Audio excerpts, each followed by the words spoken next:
The following is a Montana PBS Learning Media offering. Anyone trained in the health field today is familiar with evidence-based practice.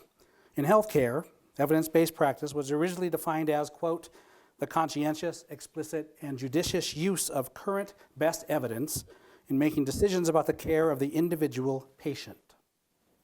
In evidence-based practice, the evidence in question is obtained from scientifically controlled clinical trials to determine which treatments work best. But in American Indian communities, there is widespread interest in promoting indigenous traditional healing alongside biomedical treatments.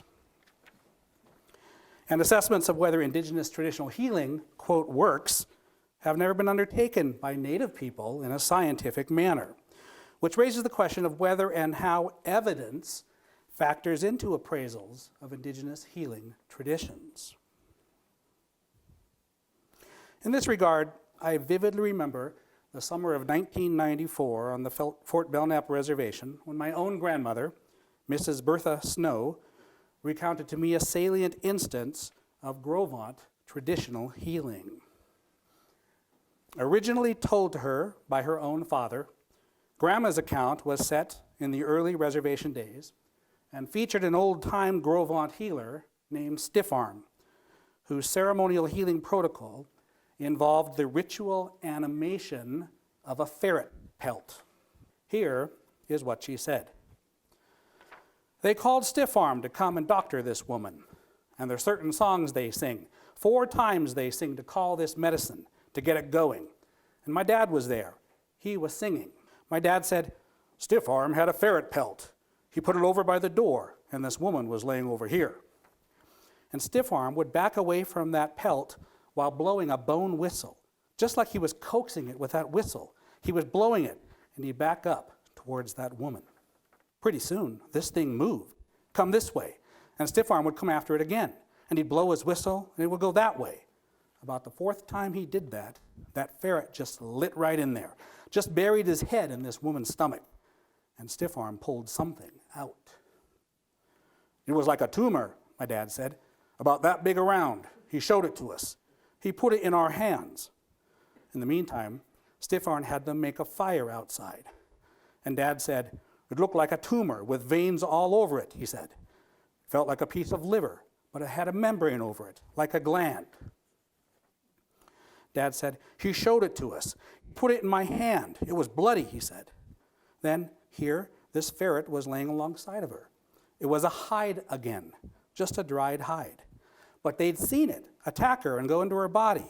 And so they took that tumor and put it in that fire, and it burnt up.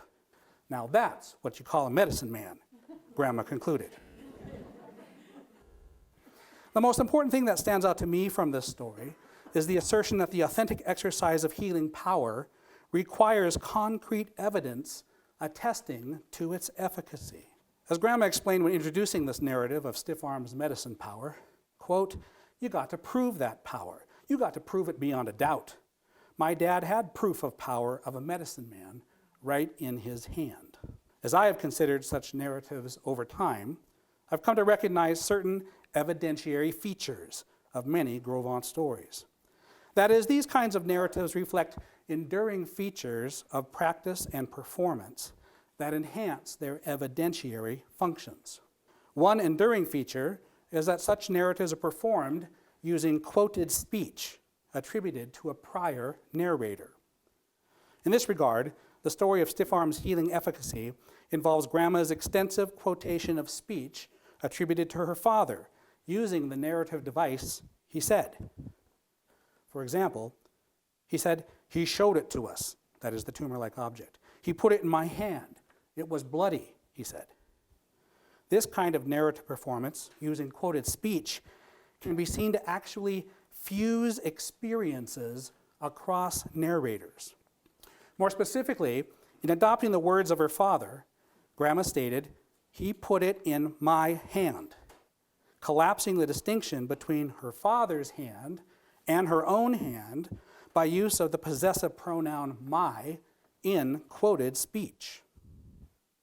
In sum, this combined use of quoted speech and personal pronouns creates a discursive identification between old and new narrators that reinforces the story's evidentiary power through a spoken fusion of recounted experiences. This is just one illustration of the importance of evidence for assessing therapeutic efficacy in indigenous traditional healing. Obviously, it is a much different kind of evidence than that pursued in scientific trials of novel health treatments. It thus remains for academic health researchers who take cultural variety very seriously to further unpack the evidentiary implications of these differing knowledge paradigms. And it will probably require American Indian health researchers who will be most effective to work with knowledge carriers in tribal communities to bridge this epistemological divide. Perhaps some of you in this very room will go on to tackle this fascinating problem. Thank you.